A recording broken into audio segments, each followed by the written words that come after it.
Parents strongly caution the following programs are intended for mature audiences over the age of 18. These programs may contain some material that many parents would not find suitable for children and may include intense violence, sexual situations, coarse language, and suggestive dialogue.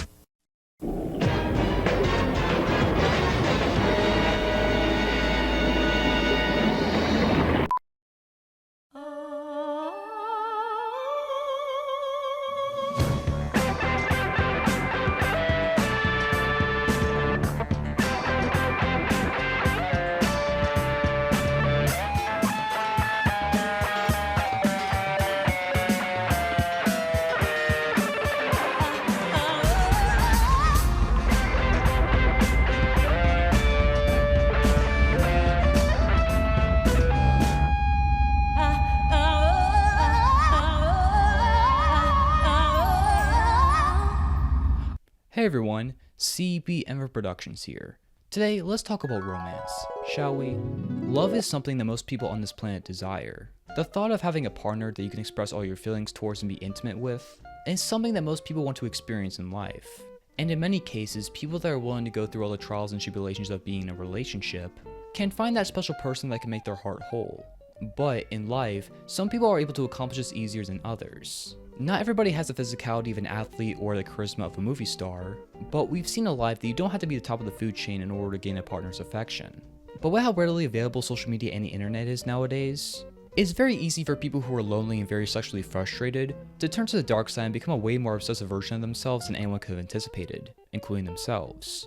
Hence why such things as the incel movement have grown in the coming years, because it is easier to go on Reddit and obsess over a celebrity than going out into the real world and interacting with people that don't have usernames like StinkyMan420-123.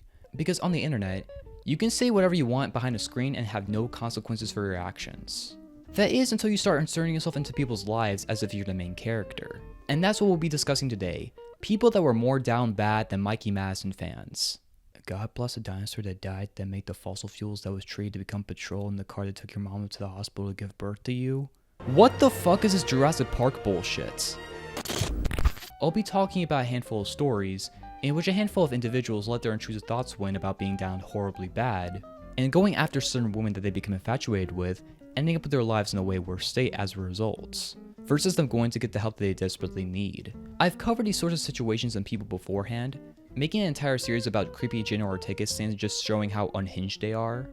At least most of them. I felt my mouth start to water. It's like he asked me a question and I put my finger up and my mouth started to fill with a certain kind of thick fluid. Stop it! Stop it! Stop it! Stop it! Stop it! If you want to check those videos out, I will leave a card above for those who are interested. But anyways, let's not waste any more time and get into these wild stories of people who are down horribly, horrendously, abominably bad.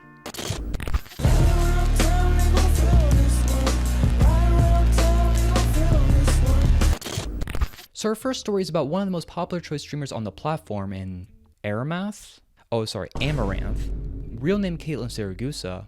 A Twitch streamer who's gained notoriety from her various streams of, being in a hot tub, doing ASMR, gaming sessions, and nothing else. Nothing else of note. She has quite the history on Twitch from being banned several times, facing multiple controversies, but despite all that, her following has only grown ever since she started her internet career. To the point where she makes millions of the people that let her watch her sleep while she streams it. Man, I love the internet.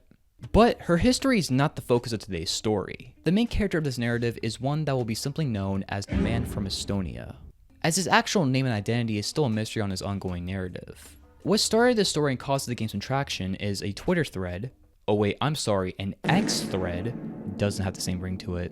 AMOURANTH herself would tweet on June 15, 2022 about a concerning situation still brewing in her life.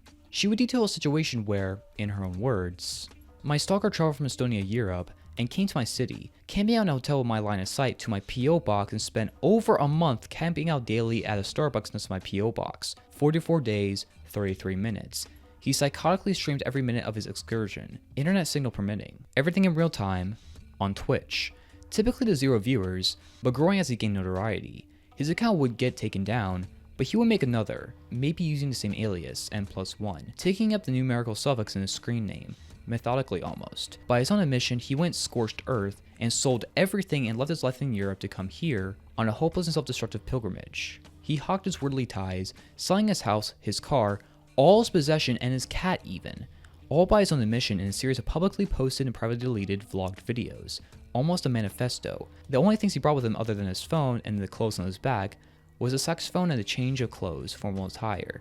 The saxophone would appear in a few live streams of himself playing in public places across Houston, serenading no one in particular. It allowed him to carry a saxophone case though. It made me very nervous. Was this plausible deniability to carry that case around, and when the time came to switch it out with a more lethal instrument? I try to be clear while he was in my Twitch chat, I clearly state I don't want him to come / don't want to meet him. He say Lila, our fiancé. He made dancing videos reminiscent of the Buffalo Bill dance scene in The Silence of the Lambs, and kept sending them to me. When people are comparing you to Buffalo Bill out of all people, I think it's a sign that you should stop. Put the fucking lotion in the basket! He adopted / took in a feral cat while in Houston because it reminded him of the cat he sold / got rid of to make his journey here. The whereabouts / fate of the cat he said goodbye to in one video are unknown. He was here for at least 44 days according to his vlogs and live streams. On Monday the 13th, he streamed himself as was his routine, but he was dressed up and ominously carrying around his music instrument case. Contents unknown at the time. He changed to the formal attire he brought and made the last mile journey to my residence. He traced the vicinity for 30 minutes, cops declined to act. He streamed himself outside slinking around mumbling about how he knew it was wrong, but I have to. When he started trying to break in / gain entry, I called 911. Dispatch was rude, cutting me off, putting me on hold. It took 33 minutes for me calling 911, having previously already explained the situation to the closest PD branch, for the first responders to arrive. Unknown to the stalker, an armed person or a group of people, someone who I employ, had been over at my house for protection, heavily armed, behind cameras, security system, and a big guard dog. I didn't want to be responsible for what would happen if he forcibly gained access, and with my apparent lack of motivation for law enforcement, at least in the news regarding shootings, to interest / engage out of fear for their own lives, I saw it as the only real option I have. He did end up getting arrested / detained. The embassy was contacted and he is currently not in Houston. That is all I can say for now. Once these series of tweets hit the internet, most people that cover the situation clowned on the guy for his actions, to sell his entire life off just to be closer to a streamer that didn't and would never share the same feelings as he did for her as she would for him. While this is far from our first encounter with a stalker, this is by far the most egregious one so far. After this event, things would calm down for a few months, as AMOURANTH would place a restraining order against this guy, and feel safer knowing that he was nowhere near her vicinity. That is until February of this year when he came back with a vengeance. Excuse me, was you saying something? You can't tell me nothing. A series of tweets from AMOURANTH would explain the situation. While I was on the boxing press conference Monday, my team notified me that my stalker from last year, the one from Estonia, was back and was trying to break in again. He started by trying to sneak in behind one of my house staff, but had the door shut in his face. He then left, only to return 4 hours later and try to get in again, feeling that he paced back and forth at my front door for 20 minutes, before leaving a package and a key. I have no idea what for. Police were notified since restraining and trespassing warrants have been breached, but per usual, it's so we have to wait and see what else / what he does. Even though he has literally already broken the law given he is coming back, that's not the right grammar, I'm sorry, I just have to nitpick for a second. Given he's come back to my premises after a criminal trespass was issued when he was detained for the first time, he came back a few more times, but we finally got the cops here, and they chased him around a little. He tried to power walk inconspicuously away, before putting him in the back of a squad car and driving off. A few days later, AMOURANTH would notify the public, as the man from Estonia would be detained once again. I don't know how long they will hold him for this time. It only took him coming 5 times that I know of in a week with a criminal trespass warning before they elected to arrest him versus driving him to the edge of town. The situation got so bad to the point where even a loyal fan donated $70,000 in cash, bodyguards, and self-defense gifts to help out with the ongoing situation. Dude, I don't think she needed the money to buy all those services, but thank you for the help? And that's the latest update regarding the story. The public still doesn't know who the hell the man from Estonia is or where he ended up after being arrested, if he's incarcerated and sitting in jail waiting a trial or just got deported back to Europe. But I think it's safe to say that most sane people will agree with that we all hope this man never tries to pursue this woman, or any other woman for that matter, again.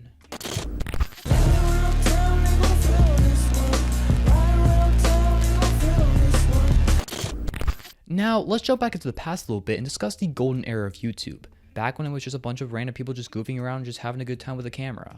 Before YouTube became the empire it is today, that would spawn many people that become iconic faces of internet culture, that most people still recognize and engage with to this very day, from Ian and Anthony of Smosh, Fred, Shane Dawson. Good job, Lucy! But next time, shake your titties more. And you, take off the jacket and show more.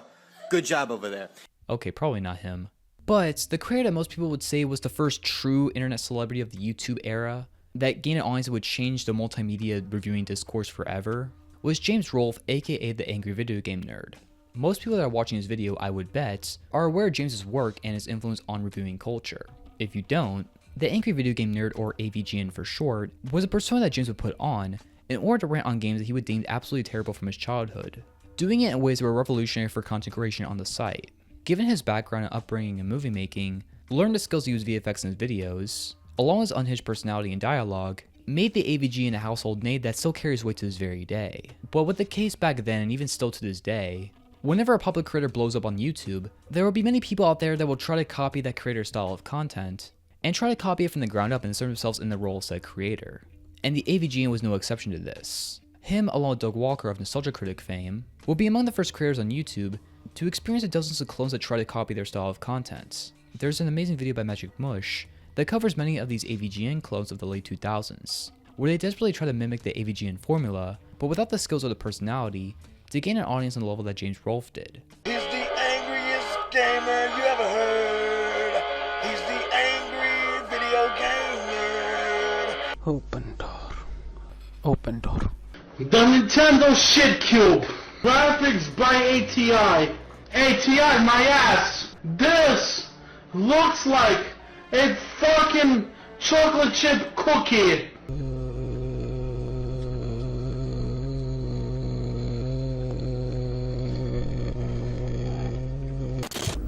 One of these AVGN clones is known as GameDude, real name Alexander Bedard, who was born in 1988 in Vancouver, Canada. Their flag is a fucking leaf. And around the mid to late 2000s, he was an aspiring film student that was inspired by the works of James Rolfe, and decided to take a shot at being the angry video game reviewer, aping a lot of AVGN's signature vernacular during his rants. What about the controls?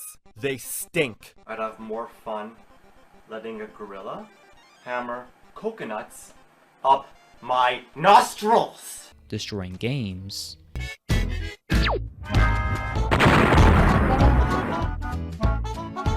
And even having his own theme song, which, I'm not gonna lie, is pretty catchy.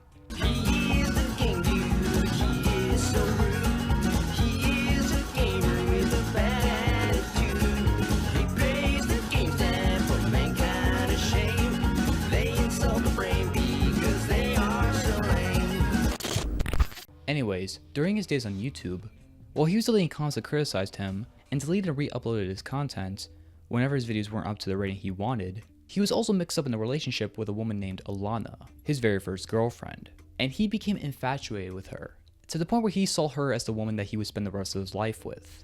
Unfortunately for him in 2012, after a couple years of dating, Alana would leave our boy Alex over here, with the two allegedly being in an open relationship, and Alana being somebody that filled her desires more than Alex ever could. Alex started a series of increasingly strange and concerning attempts in order to win her heart back.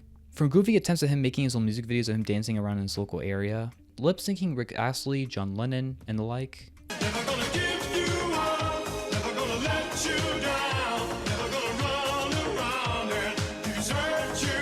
Imagine all the people living for today. I wouldn't be surprised this guy was the catalyst for TikTok. But, as months drew on, Alex would increase his efforts in order to win her heart back, including sending harassing emails and calls to her and her family, stalking her constantly throughout their own area and even at her house, making an entire 2-hour video detailing all the issues of the relationship and his own sexual frustration through toy dinosaurs. Well, I just said that 'cause you were bugging me. You did not mean your promise. I was bugging you. You can't make this shit up if you tried. It was to the point where Alana and her family tried to take Alex to court and try to get him prosecuted for his actions. All while our boy Alex over here is making videos about Canadian wildlife.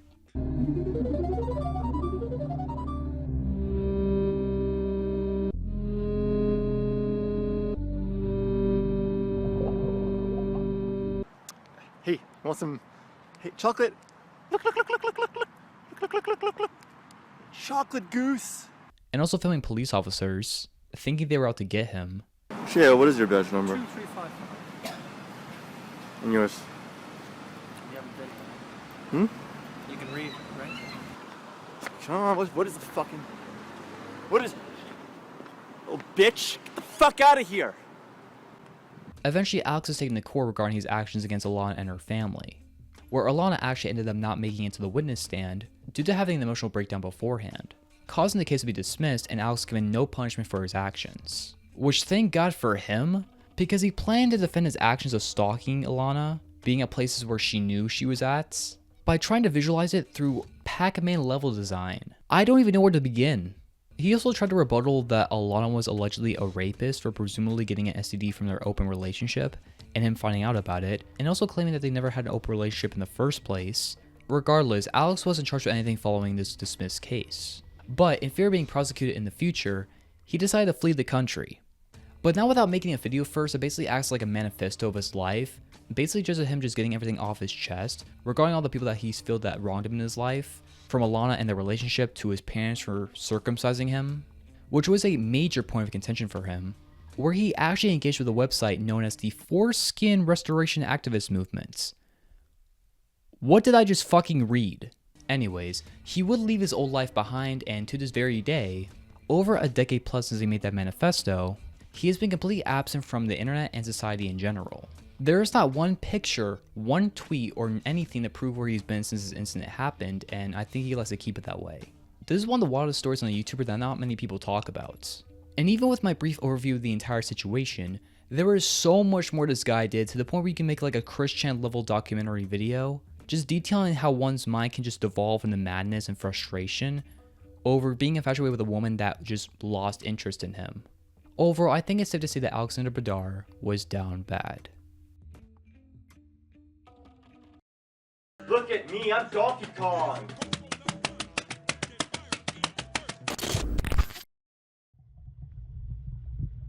What's this dude doing?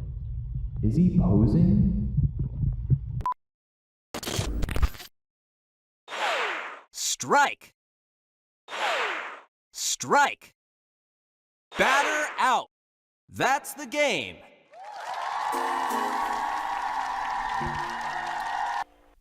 Wait, what story were we on?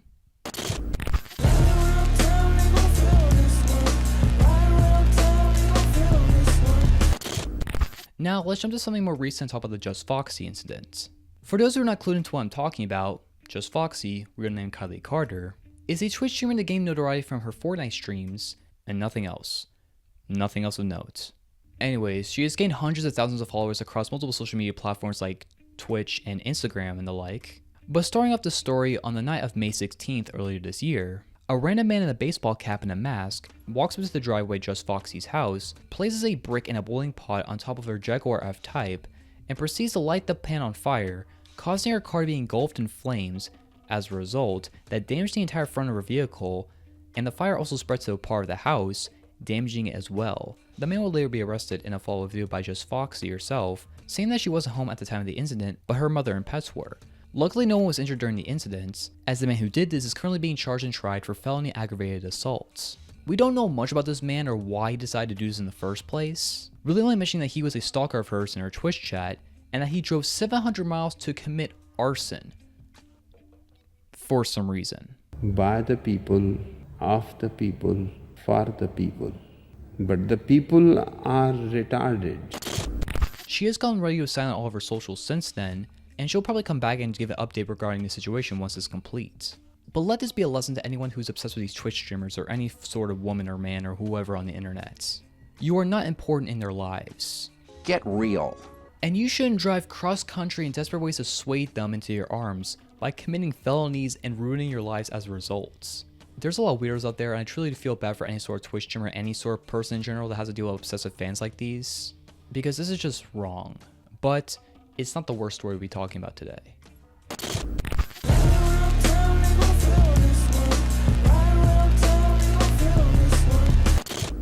Now we arrive at the final story for today's video, the case of Grant Amato. This story, more than any other story we talked about previously in this video, this story is a case study of why you shouldn't be obsessed over women on the internet. To set the stage, Grant Amato was born in 1989 in Cholula, Florida, and was raised by a loving family and had a relatively normal upbringing. He had a good head on his shoulders, doing many outgoing activities throughout his time at school, and even going to medical school to become a registered nurse. The downward spiral of his life would begin in June 2018, when while working at Aventel Orlando, his coworkers would accuse him of stealing medication from the hospital, causing him to act erratic and experience suicidal thoughts. It would later be revealed after being arrested for suspicion of stealing drugs, where prosecutors would find vials of propofol in his possession, a powerful sedative meant to be used for only patients. Charges would be dropped after this investigation, but his now infamous reputation would prevent him from getting a future nursing job in his area. In the oncoming months, Grant would become more and more terminally online, spending all of his days staring at a screen while he was at his parents' house unemployed. He tried to become a Twitch streamer, but nothing ever became of it. He then drew his attention to more sexually explicit websites, I'll put it like that. One of them being My Free Cams, a camgirl website, where you would pay women on there to become like your parasocial girlfriend for them, like an OnlyFans type situation.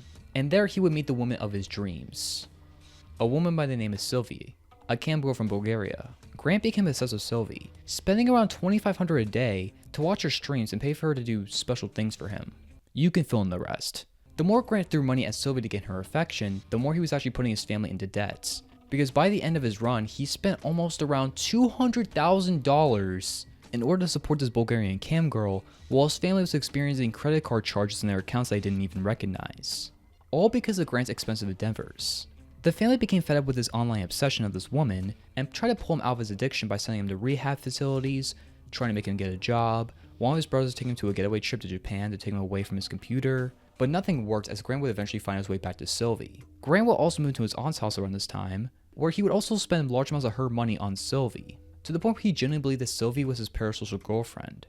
Going to check the mail, and I'm asking you if you can please, pretty please, send me one of your videos. I love it so much when you just send them to me. Yeah, I don't like buying your stuff. It makes me feel weird. His family eventually kicked him out of the house because he couldn't be saved, despite their best efforts. And after getting kicked out, Grant would enact some very horrifying acts that nobody would see coming. On the afternoon of January 24, 2019, Grant was at his family's house to pick up all of his belongings, where he walked up to his mom's room, while she was working on her computer, and shot her in the back of the head with a pistol. He then waited for his dad to come home from work, and Grant shot him twice upon entering. Soon after, he convinced his brother Cody to come to the house after work, where he was also fatally shot upon entering the house. The next day, authorities would show up at the house, given the fact that Cody's coworkers sent a wellness check on him, given the fact that he hadn't missed a day in 5 years at work, and it was so out of character for him. Police would find Grant curled up at the corner of the house, and would be taken in for questioning. He tried to claim his innocence, and tried to stage the deaths of his family as a murder-suicide by Cody, but the cracks eventually came through, and the truth was revealed during the trial, where Grant would be charged with 3 life sentences, without the possibility of parole in August 2019, as he will be rotting in jail for the rest of his life. And hopefully the friends and family of the AMATO family can have some sort of peace knowing that this monster will never have the chance to set foot in the free world ever again. Once again, this shows why you shouldn't become obsessed with any sort of personality online, whether it be a celebrity, a YouTuber, Twitch streamer, what have you. At the end of the day, every person you see online, including me, all give out the best versions of ourselves out there. We all put ourselves through a filter to make content for you guys to consume daily. Growing obsessive for somebody that has no intentions of ever getting with somebody like you will only lead you down a dark path of hopeless, endless romanticism that will never be fulfilled. The internet is fun, but it shouldn't take priority over your own life and your own well-being. And the more people realize that, the more this world can start to become a better place. But anyways, those are just some stories I just want to share for today. What do you guys think of these stories, and should I cover them more in the future? Leave your thoughts down below, and please don't forget to like, share, and subscribe for more content. Anyways, these stories do give me comfort and keep my V card, probably for the rest of my life. But remember, it's hard to be a perfect person, but not a decent one. See you back.